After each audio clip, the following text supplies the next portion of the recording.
James, since Stephanie did a nice job of introducing him. He's our chairman and CEO of Coca-Cola, and he has also been in the company since 1996. He's led different divisions from our South Latin teams, lived in Mexico, Europe. You can read his bio online, so I'm not going to bore you with all his accolades because there's too many. I'm going to go right into the questions, and also start thinking of your questions because I'm only asking him 2 or 3, and then I'd like to turn it to the audience so you all have a chance to engage with James and ask him whatever you want, including you can tell him how much you love me being at Rotary. I'm happy to let you guys do that. So James, Coke has a long history here in Atlanta and has always been a part of the community, and this is a special place as our hometown. What advice would you give this group of CEOs, leaders, academics, in terms of what you're seeing in the economy more globally, but also how do you think about Georgia and then Atlanta? Sure, maybe I'll just break that into the 2 pieces, which is the global economy and then how that relates to Georgia. I mean, the global economy, we're in a weird phase. We may have been in a weird phase for a long time, but we're still in a weird, if not different phase. You can go around the world and you can find bright spots which are growing strongly and appear to have no particular headwinds.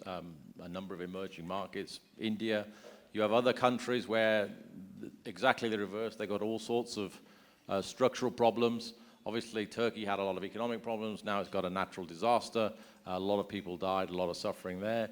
But there are other places with economic problems and lots of inflation and trouble with growth. Egypt, Argentina. So there's a huge spectrum out there around the world of places that are doing really well and places that have got a lot of problems. But perhaps historically that's always been true of the emerging markets. Some have been doing well and some have been doing badly. I think particularly now post-COVID, the more interesting focus has turned on the developed economies and on China. China clearly is in the phase where I think the US, Europe were a year ago, where they've opened up post-COVID and they got the resurgence with all the problems that come with resurgence, the readjustments of the supply chain, everyone trying to travel at the same time.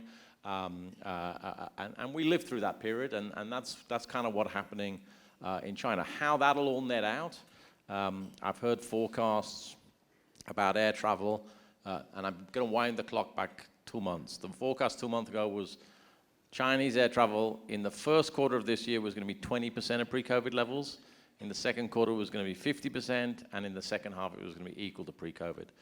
The way I understand it, they're already at pre-COVID levels now. So everyone's doing exactly what the developed economy is doing. They're rushing out and doing lots of stuff.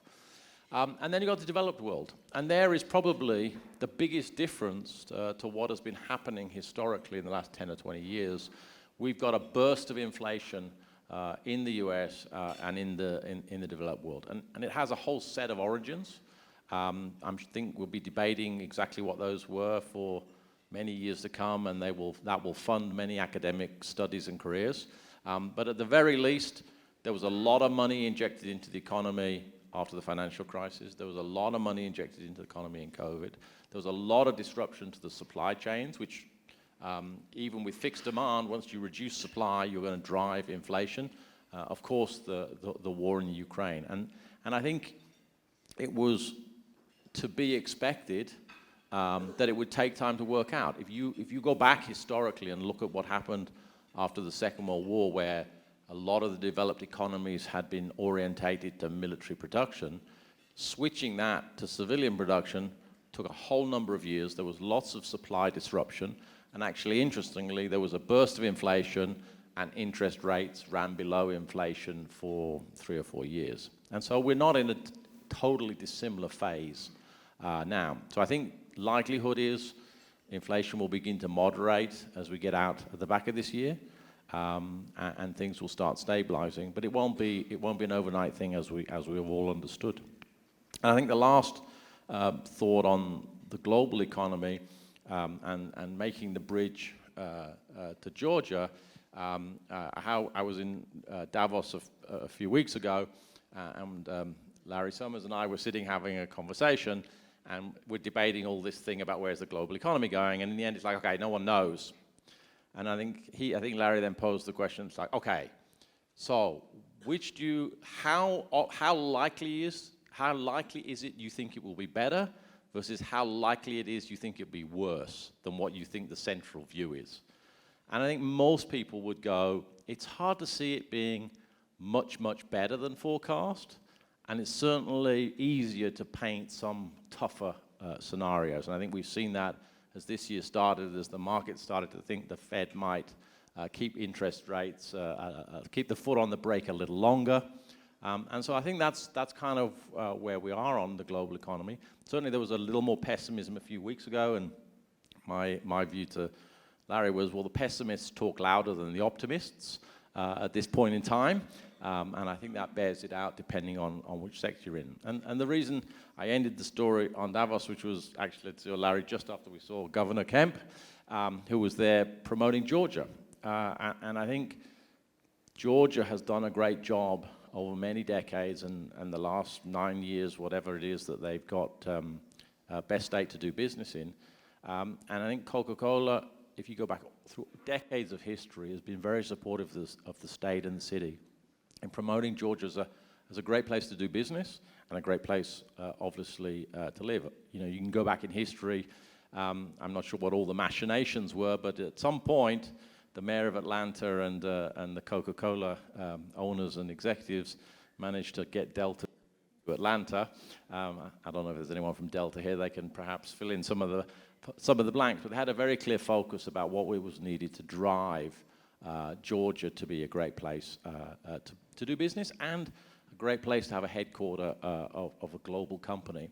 And I think that's something that we constantly work on as the state looks to increase the level of value added in the blue-collar jobs by moving into electric, as it brings in more knowledge workers, whether it's the kind of the movie media industry or some of the tech stuff.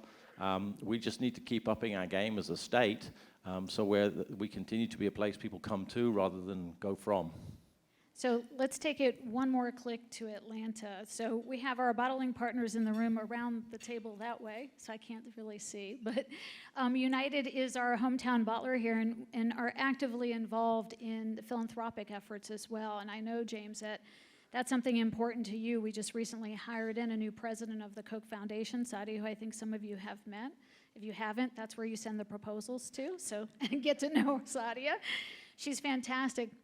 This is also something that, James will never admit to this because he does everything anonymously, but when the pandemic hit and Atlanta was looking for some extra donors in terms of food security and different initiatives, James didn't redirect only the company towards that initiative. James also personally gave himself. He gave anonymously, so I won't say where he donated, but we know. You can find out, I'm sure. I'm sure Maria Supporta I didn't even tell you. Can figure that out. But I know that that's important to you, and it's actually why Coca-Cola has had such a long history, because it gives back to the community. It doesn't just refresh the world, it also makes a difference. So say a little bit more in terms of the importance of giving back, and especially here in our own hometown.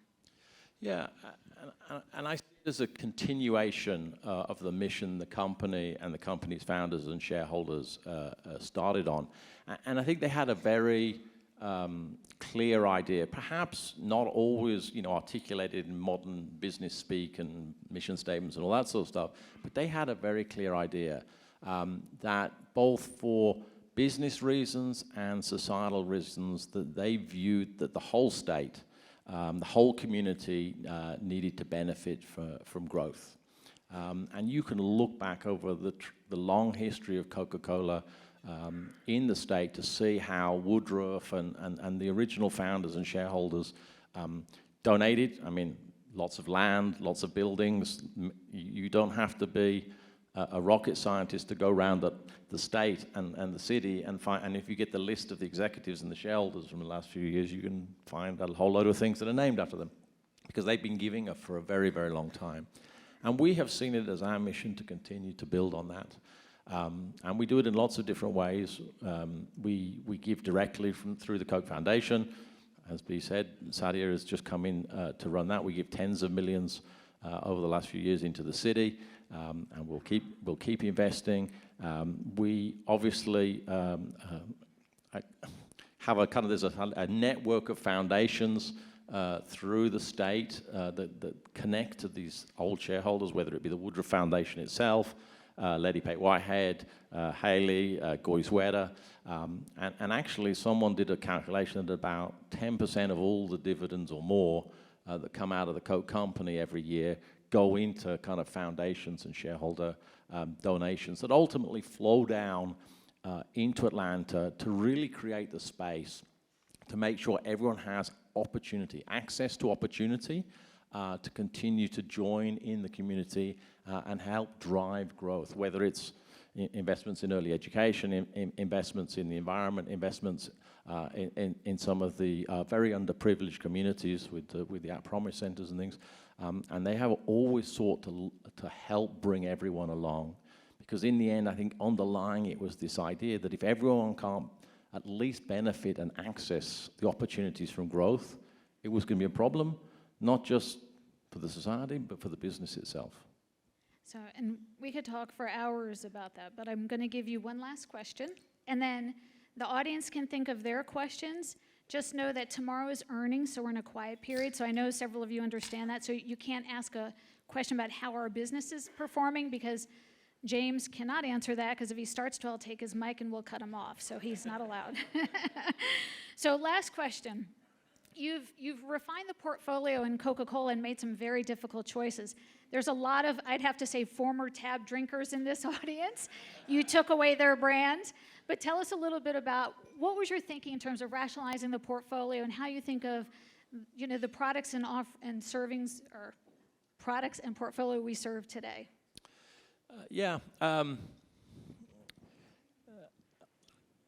In the end, there's only so much shelf space in the store, in the cooler, in the convenience store, in whatever, in a supermarket, in a bar and restaurant, in any restaurant. There's only a fixed amount of real estate, and it's not just in our interest. The company, like Stephanie's cutting me off already. No, she's not. She'll take. Don't tell me she's a Tab drinker as well. It's like if assaulted by a Tab. She didn't like your answer. Yeah. There's only so much fixed space in any given sales location. And it's not just in our interests for that fixed amount of space to sell as well as it can, but it's actually in the customer's interest as well. And actually, ultimately, in the consumer's interest, because there's nothing more frustrating when you're a consumer. You go into the store and you can't find the brand or drink that you love. And so actually, it's in everyone's interest that that fixed space generate the best amount of interaction and sales for the consumer. So then you pretty quickly get to the point of going, well, therefore, every can or bottle in that space that's not earning its keep is blocking the future to a better future. So he just basically blamed you all for not drinking enough Tab. Do you see? That was a good answer. Okay, so we're going to let Stephanie take some audience questions, and we'll see if she lets you off the hook on any of them. Can we bring the mic over? She'll pick for you. Don't worry. Okay. I thought there was none. James, last time I visited Japan, you were selling a lot of cold coffee in cans. Do you plan to sell cold coffee in other countries, and when? We already are. Where? Here. I'll send you some. Please do. Yeah. You have my address? Yes. We'll get it. John?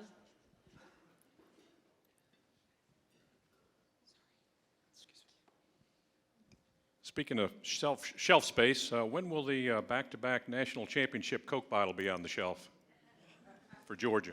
Soon. The licensing team is working on that. I know that we are trying to innovate on the design so you don't get the same exact bottle again. We're going to go to David Lewis and then Zach Lee. I'm glad to see you with cans up there, but there are a lot of plastic bottles on the shelves still. That's something that's been written about a fair amount, and I'm curious when you're going to phase out the amount of plastic and what the plan is to to make that transition to a fully recyclable material, which is what aluminum cans are? So are plastic bottles.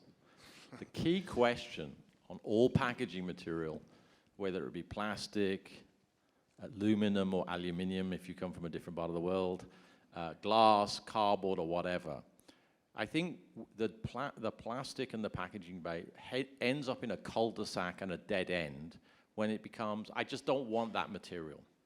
I think we need to back up and say, not having a material is a mechanism to an objective. What's the objective? And in the case of packaging materials, actually in the case of many other things, but let's stick with packaging materials, the objective is essentially twofold. I don't want waste where it shouldn't be, understood as the sea or the land, and I don't want you to use as much resources. I want a smaller carbon footprint. If those are the two objectives, banning plastic doesn't have to be the solution. In fact, plastic like this is a very effective packaging material. It's very lightweight. This bottle here, this may even be a recycled bottle. This bottle here, if I get it back, I can chop it up with an industrial chopping machine. I melt the flakes and I make another bottle again. And it's fully recyclable and you can make 100% circular economy, which then means there's no waste and way lower carbon footprint. That's true about the plastic bottle, that's true about the aluminum can, it's true about the glass bottle. So I think the debate becomes a kind of a pointless debate until we focus on what are your objectives. And I think as you go around the world, you find the objectives the governments center on are, I don't want waste where it shouldn't be, and I don't want as high carbon footprint, get the carbon footprint down. And circular economy around packaging materials will achieve that. That's not true of all types of plastic. Plastic is not all equal. The plastic shopping bag that in many countries around the world is steadily getting banned is made of a different plastic to this. It's very hard to collect and it's very hard to recycle. So what I think you're going to start seeing, what you are seeing around the world, is people essentially, and I'm oversimplifying what is an increasingly complicated technical answer, there's 3 buckets of plastics. Rigid plastics like this, which are very recyclable and just need to be collected, and then they can be 100% circular economy. There's a set of plastics that are never going to work. Very hard to imagine. They're very hard to collect, tiny sachets, plastic bags from supermarkets. Those will get driven out of the economy. And then there'll be a third set of plastics where there needs to be innovation to make them part of a zero waste, lower carbon footprint economy. And that's all coming, and you can see it happening around the world. There are already countries out there where we already collect back over 90% of each of our types of packaging, and where all the bottles we sell are made from 100% recycled PET. In other words, it's a fully circular economy. So I think that what you see out there in the world as governments focus on these issues is a focus on what's the objective. It's zero waste and a circular economy because it gets a lower carbon footprint. Good afternoon. I'm Lee Zach from Agnes Scott College. And first of all, thank you so much for the support for Agnes Scott and higher education in Atlanta. We're educating an amazing, diverse population here in Atlanta.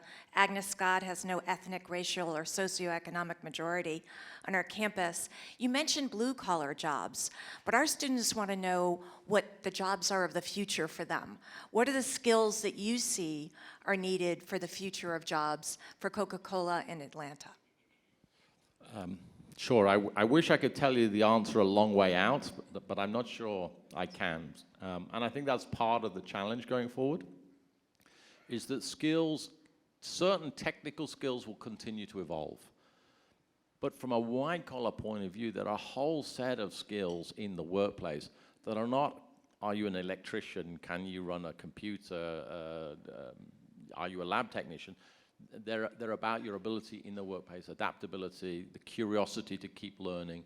And I think the things that are going to characterize people who have successful white-collar, knowledge worker-based careers are those that are willing to continue to enhance their skills through their lifetime.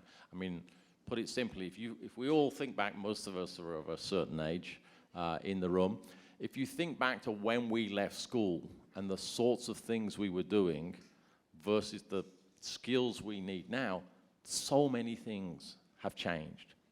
We ourselves have had to learn lots of new things. And so I think it's about almost the willingness to continue to learn, even above any set of absolute skills today. And I just have to add, you have the best person on your board from Coke to help you, Tapaswi. So yes, she's fantastic. So I think several of you know that we have over 40 executives placed on the not-for-profit boards throughout Atlanta, and so does our bottling partners as well. And so we're trying to make sure that where you have questions like that, we're placing or working with you to place the best talent from our company to help answer those questions as well. But Tapaswi's the perfect person. Valerie. Good afternoon. So when I first got to Atlanta about 10 years ago, there was a lot of discussion around health and health care with Coca-Cola. And then there was a refocus. So tell me where you are, please, now on your health journey. Sure. I think that we have, I presume you're referring to the sugar and calories in all the products. I mean, very clearly we see that we have to continue to take action. We've been doing three things very broadly. One, we have been promoting our zero-calorie products. A small, quick advertisement, there you go. Coke Zero, which continues to grow very rapidly. So promoting those drinks that have 0 calories, promoting smaller package sizes because they have less calories intrinsically, so the mini can rather than the standard can, which has become very popular. And then innovation as we reformulate and make new drinks, make them intrinsically a lower calorie profile. So that ultimately our objective is to grow our business, but see the amount of sugar go down over time. So that's something that we've continued to roll out worldwide. Dennis, did you have a question? You've got a mic right behind you. Oh, thank you. With the changing climate, what do you see the impact on not just Coca-Cola, but on the global economy? I think there's I think, you know, if the globe continues to warm, you know, certainly I don't have any insight beyond what the general scientific predictions are. I think we can all begin to see some of the effects of the changing climate all around us. I was in Sweden in the Arctic Circle last weekend. It's wildly unseasonably warm. We're at the beginning of February and they're getting May-like weather. And so this is going to start to unchain unpredictable changes for us. Will the sea level rise? If so, how much? Which cities will it affect? There are some parts of the world where they can put up sea defenses like the Dutch have done a long time ago for Amsterdam or the Venetians have done for Venice. But there are some cities where just putting up a dam isn't going to stop the water coming up in the city, like many parts of Florida as it happens. So I'm not sure how all these things are going to play out, but I think we can see that they're starting to happen. Yeah, maybe just if I can add to that. So it's also why, I love the question Stephanie asked earlier in terms of water. It's also why Coca-Cola brings together its goals around water, the carbon reduction from the plastics initiatives that we have to reduce that as well, and agriculture together.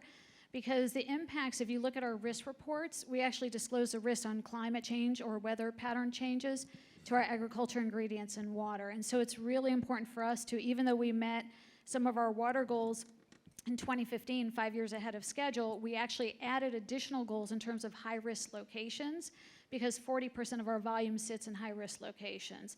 And so that's a place where we're paying very close attention because if you look at any of our beverages, there isn't going to be a beverage without water or agriculture ingredients. And so that's something we pay very close attention to. And James has embedded some of these goals into our executive compensation. And we do disclosures that you'll see in our reports that come out in April. The costs to adapt are going to go up. That's the business reality. John? James, thank you for joining us today. You kind of touched on a question I was going to ask because an essential ingredient with what you produce is fresh water. Can you talk to us about what that looks like globally and the impact that it has on your business today and as you see it in the future? Yeah, I think B hit on some of the key points. We set a goal a while ago to be water neutral. Actually, it was water neutral by 2020, and we got there in 2015. But that was a global average. So for the water we were using, we were making sure there were ways of returning it to the environment effectively. But now we've gone to the next stage, which is, okay, that's great as an average. But if I look around the world and look at when are there problems, it's, well, there's a factory in an area that's very stressed from a water point of view, and though factually industrial users tend to be a tiny percentage relative to smallhold farmers, that's not how the narrative unravels. And so I think we just have to embrace the idea that we need to make sure that we've got our factories in places where we've got a very strong water story, factory by factory. And that involves a lot of stuff, whether it's the processes in the factory itself to use as little water as possible or no water, other than the beverage. You still need a bit for the manufacturing, into helping the community with its own water management processes. We get into a lot of reforestation around the world because actually not only is reforestation good for carbon capture, it also tends to be very effective in stopping soil erosion, and that tends to be very effective in getting water to go into aquifers rather than running out to sea. So actually reforestation or wetland improvement tends to be a win on several fronts: carbon, agricultural protection, and on water. Bill? Will you speak to us a little bit about what the impact on leaving Russia has been for Coca-Cola, and maybe your ideas about what's going to happen in that conflict? Yeah, I mean, the impact of leaving Russia is very straightforward. We stopped doing business. So the couple of percent that Russia represented to us in terms of sales and profits basically went to zero. And so we pulled out our brands out of Russia, and we did so, March last year. So that's a very straightforward impact, and that will last as long as it lasts. In terms of where the conflict is going, I don't have any particular insight, and there are lots of scenarios. I think most people expect it to last a good while longer, to be pretty frozen in the military sense of not big shifts from where we are at the moment. But I think it's got time left to run out in terms of before there's some sort of end to the process, and I don't know what that end is going to be.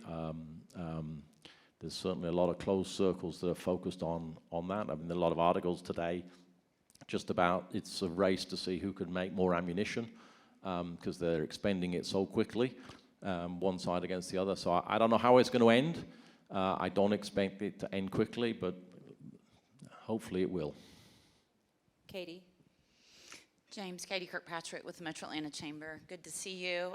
We heard that you have 100,000 employees. You're in 200 plus countries. This is a group full of leaders. What's the best advice you've ever received on leadership, and how do you build that into your everyday style? I'm not sure I can boil it down to one quote, but I am partial to a small selection of them. So I'll share with you one of them because I think it's one of those ones that seems simple at face value, but actually when you think about it, it demands so much more of us as leaders, and that's that everything communicates. And I'll give you the example. When they named me to take over the Coke company, we did a whole load of town halls, and there was lots of corporate communication and investor meetings and blah, blah, blah. And at the end of that week, if you had asked Coca-Cola employees, what's the top thing that you can remember from that week? It's that he wore jeans. And it wasn't by chance. It wasn't by chance. I had done it on purpose because I knew the culture needed to move on. Not from suits to jeans, although I got a lot of letters from tailors in Atlanta. They were obviously tab drinkers as well. But everything you do will add up to the culture. And sometimes we think a lot of the things that people are listening to is the stuff on the presentation. But actually half of it is the way you shut up, what you wore, how you talked, all of the small signals. And the only way the culture is going to shift and they're going to believe a leadership message is if you're consistent with the message that's on the screen. And the simple scoring system I give to people is every time you're consistent with the message, you get a point. And every time you're inconsistent with the message, you score -10. And just think of how consistent you need to be with your own message before anything actually happens. Because everything communicates. Dan? I'll leave it to the sports guy to ask a sports question. Hi, James. Good to see you again. We're 3.5 years away from hosting the world's biggest sporting event. Coke is a long-standing global partner of FIFA. You've been very supportive of our bid effort, but also now in the planning phase. We kind of know what we're getting into. Never hosted it here in Atlanta. It was back here in the U.S. in 1994, but Atlanta was not a part. You've seen many of them. Can you tell us what we should expect as a city when the world's biggest sporting event comes to Atlanta? Well, firstly, Dan, you have to get the right games in Atlanta. You understand what I mean? You have no biases, do you? I know he knows. Yes. So, look, the World Cup is a unique sporting event. If you think about each game is the sort of scale as the Super Bowl, and this time there will be 48 teams, so there'll be 84 games. Am I right in the number again? 84 games. So you've got effectively something like 84 Super Bowls being played in a three-week period. That's what the FIFA World Cup will be. And some fans are rowdier than others in all sorts of ways. And so I think we should expect here in Atlanta to get a great game. The more up the top, the better. And it's going to be a fantastic showcase event. I mean, it is a truly unique sporting cultural moment. And of course, England will win at the end. Sorry. Sorry. So, James, I know that the Atlanta Police Foundation has been something important to you. I know you chaired the event last year. So I'm hopeful that you will tell the group that while we applaud you, you will ask them to stay in their seats to hear this next update.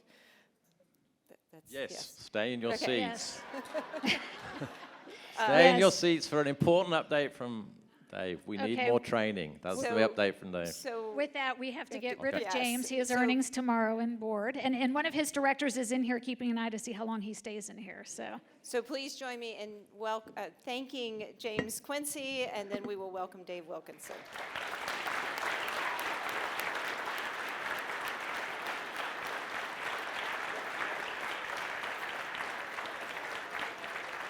All right, James is going to have the Chief Operating Officer from the city to update us as well, along with some of her colleagues. And so as soon as James and Dave Wilkinson stop talking, we will get that going.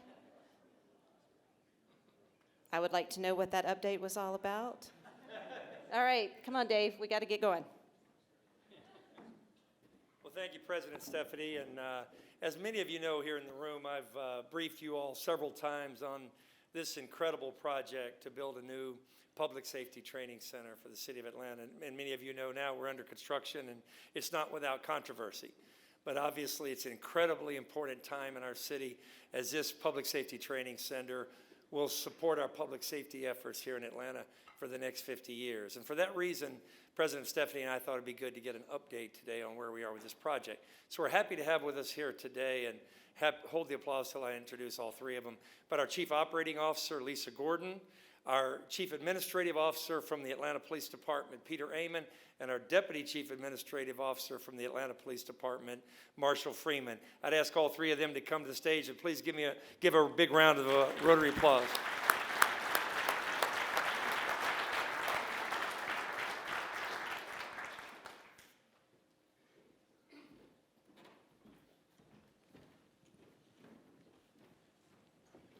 Hello, everyone. I bring you greetings on from our 61st Mayor, Andre Dickens.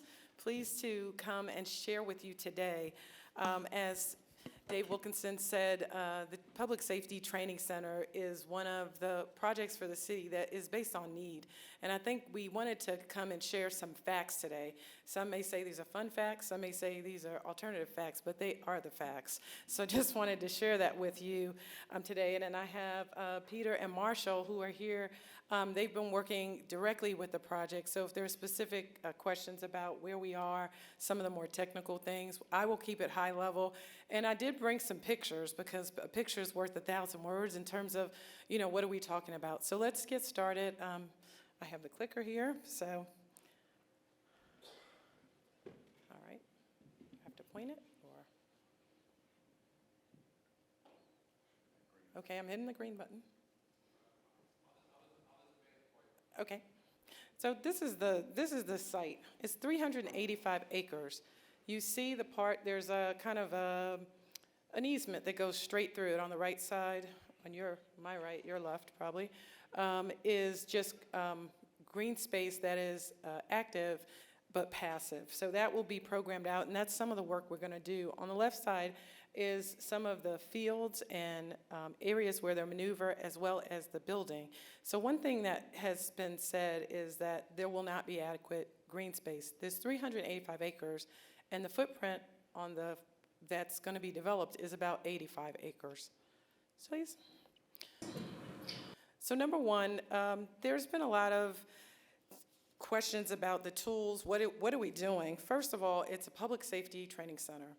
There today, we have our police and fire department in different spaces within an hour to 2 hours away from City of Atlanta conducting training. Some in Kroger parking lots, some in old schools. Why is that? Because the facilities that we had were condemned and in dilapidated conditions. So this is just a training center for training we do today and for 21st century training that will bring us best in class. Next slide. So this is some of the deplorable conditions of the buildings that were condemned. I won't let you stay on those pictures too long. Next slide. So what's important about the training on the police side is that the state of Georgia has 10 weeks of training for any agency that's law enforcement. Our training for our police department is 38 weeks. 12 weeks are field training. So that's almost 3.5 times any other police force in the state. That's important because it's important for us to make sure we have the best trained. If you look around the country, we have several police chiefs in other states that came from Atlanta Police Department. I think the number is upwards of 27. Next slide. Fire rescue. All of us have been in accidents or our loved ones have been in accidents. Who's the first responders? EMTs and fire departments. If they're not properly trained, we cannot get those services. So a big component of this is emergency response, and that is one of the things that has been getting missed. There are several different things. Buildings, all of you remember 285 burning down the bridge, remember that? Who got to the scene? Our fire department. We have critical events, we have disasters, we have public safety, and that's what this training facility does. So that's getting lost in the conversation, but it's an important part because it affects each and every one of us. Next slide. This was just some pictures of the fire department training centers. You can see, again, not pictures we're proud of, but exactly why we need the facility. Next slide. I talked about the acreage already. You can move on. Next slide. This shows all of the protected green space. You know that Piedmont Park and Westside Park are close to 300 acres. This will be a third green space and facility that we have that's close to 300 acres. We will be working to program that space, and we will be doing a large amount of community engagement with that. So this is a benefit to the community. Today, these assets do not exist. Next slide.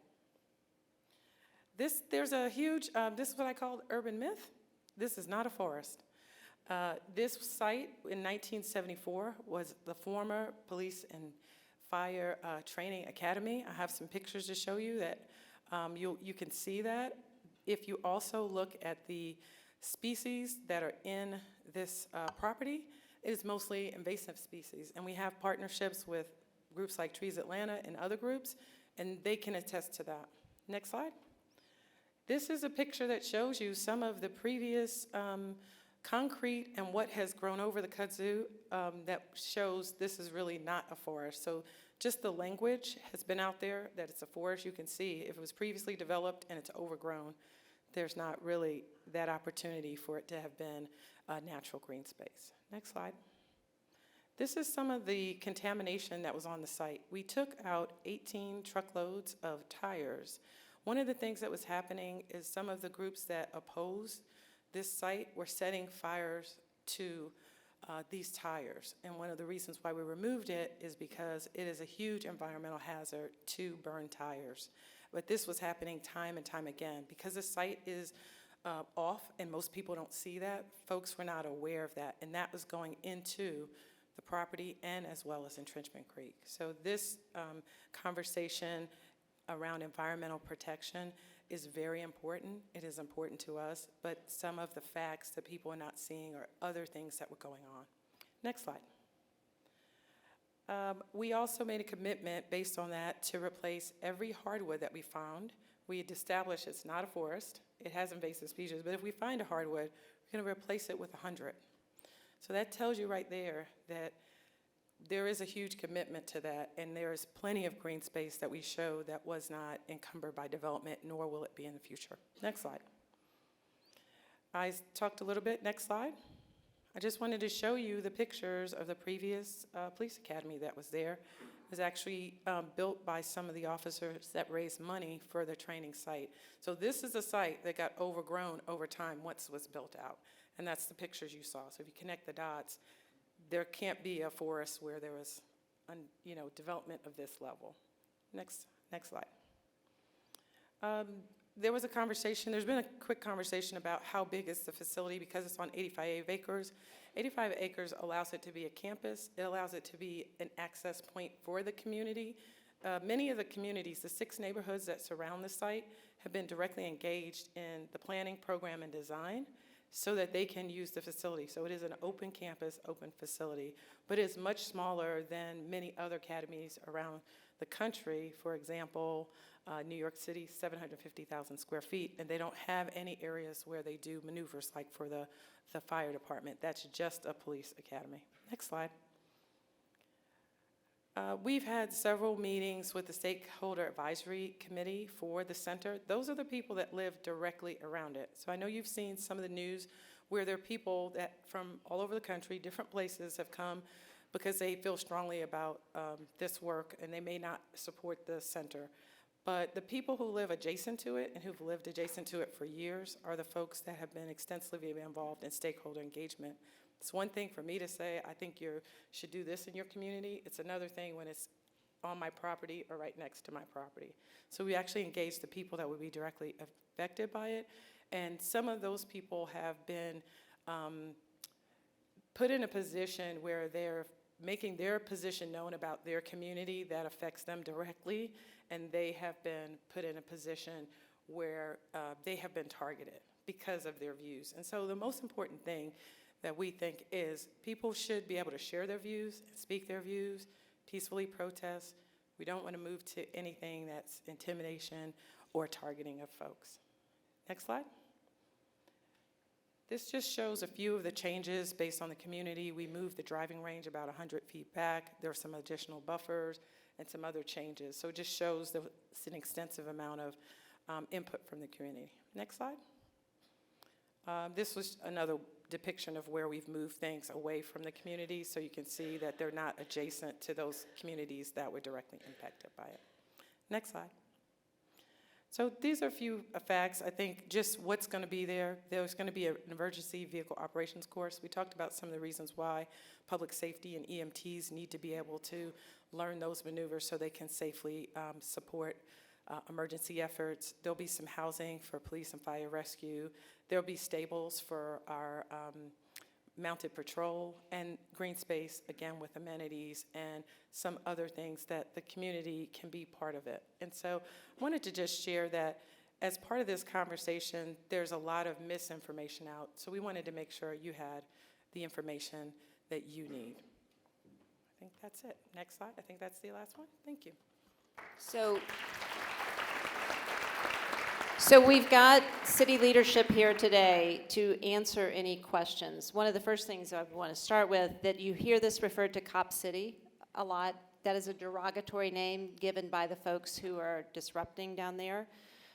It is the Safety and Training Center, Atlanta Public Safety Training Center. So if you could help by referring to it in that way, that's a good start. But we did want to share kind of these facts so that you have information to be able to talk about this in the public, but ask questions now. You've got the folks here who can answer it. So is there anybody that has this facility? Where? Oh, Keith. Just yell it out, Keith. Well, good morning. Thank you for the great presentation of the facts. Back in my assistant city manager days, I ran the public safety group out in Charlotte. And one thing that was really interesting was that the number of police officers who actually ever have to fire their weapon in their entire 30-year career is like less than 10%, 4 or 5%. But the training tended to be focused so heavily on that type of combat type of training. So it's good to hear that you all are going to be talking about de-escalation, that sort of thing. Can you share about what types of training that most officers actually will use in the field? So the question is, what type of training will the officers receive that isn't just about shooting their weapons, but de-escalation, et cetera? So thank you for that question, and it's an excellent point, because fundamentally, while this is a wonderful training center that will attract and retain individuals to the fire rescue department and the police department, at the end of the day, it's a box. It's what goes on inside the box, the training that is so important, right? And as the chief operating officer mentioned, many of those weeks of training that we already have are on de-escalation, are on dealing with individuals that have mental illness, are on how to use the diversion programs that the city has and the mental health resources the city and county have. So we already have a significant number of hours and actually weeks devoted to what I would call the essential but also softer skills versus firearms training. So if I have to do this in a PowerPoint, which we'll ultimately create, but if you look at a 100% stacked bar and you look at the percentage of our time and the hours of our time spent on those soft skills and those essential skills for dealing with people versus the state minimum, we're just off the charts. We are overperforming, and we intend to continue overperforming in terms of those skills that help de-escalate situations and serve the citizens. Yes, you may. We also have a partnership with the King Center where we do some training on civil rights and history that is specific to Atlanta. Ken, you had a question in the back. Speak loud.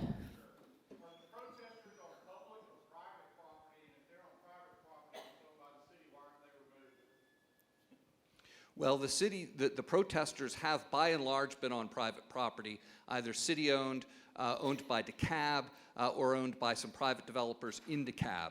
So the vast majority of all protests have been on private property, and out of an abundance of willingness to let people exercise their First Amendment rights, over time, the protesters have been allowed to be there, but as construction started for everybody's safety, they have been removed, and you've seen that process more recently. So they are removed now. We are under construction, or at least we're clearing land now, so there are no protesters on the land. The city's 85 acres at this point. So one of the questions I heard from some citizens was, with this new development, they are hopeful that the city can bring to bear weight on getting access to grocery stores and things like that, because it is kind of a desert down there. Can you speak to whether or not there'll be additional infrastructure that will benefit the community? Sure. So that is something that has been talked about extensively with the Community Stakeholder Advisory Committee. One of the most important things when we started that process was to engage the community as Chief Operating Officer Gordon talked about. So we have done 13 community meetings that are very public monthly with that group already. And one of the things they have talked about is the need for groceries, is the need for potentially doing some urban farming and some other things that would support the specific community around there. And so it's something that has a conversation that continues to evolve. The next meeting happens on next Tuesday night. Again, it's a very public meeting that everyone is encouraged to attend, and also continue to provide that feedback to the Community Stakeholder Advisory Committee, because that's how those things go from there into the actual planning. Question over here, John.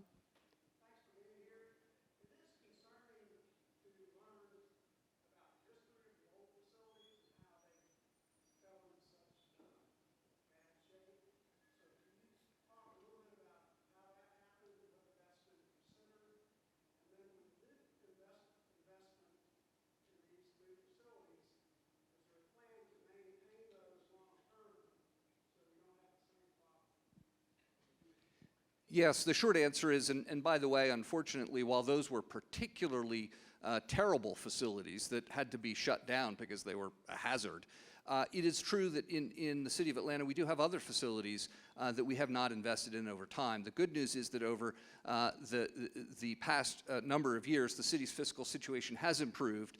We do have a great credit rating now. We do have a great reserve balance. And so the COO and the mayor are consistently working on putting into our facilities and, frankly, into our human resources the funds necessary to maintain them. Historically, Atlanta has gone through several financial crises because we're disadvantaged as a city, right? We have one of the smallest population percentages of any metro area at 10%, and yet we have all the high costs of the dense urban core and social costs. So that's led to this sort of disadvantaged financial business model, and that's why we've underinvested in facilities. I think with the growth of the city now from 400,000 people to 500,000 people over the last 10 years, we're starting to pull out from that. So that should allow the COO to invest. The other thing is we're pleased that due to your support and the support of others, we had the $750 million bond and T-SPLOS approved in May, and that includes investments over time to renovate and to restore some of the facilities and invest in them. And then each year in the budget, we do have capital planning and capital recovery, and the city has a 5-year financial plan to look at investments we need in capital over time. So we just completed that going into the budget year for the FY24 budget that'll start in July 1. So we have that as part of the long-term planning and as part of the immediate needs. Any other questions for this group?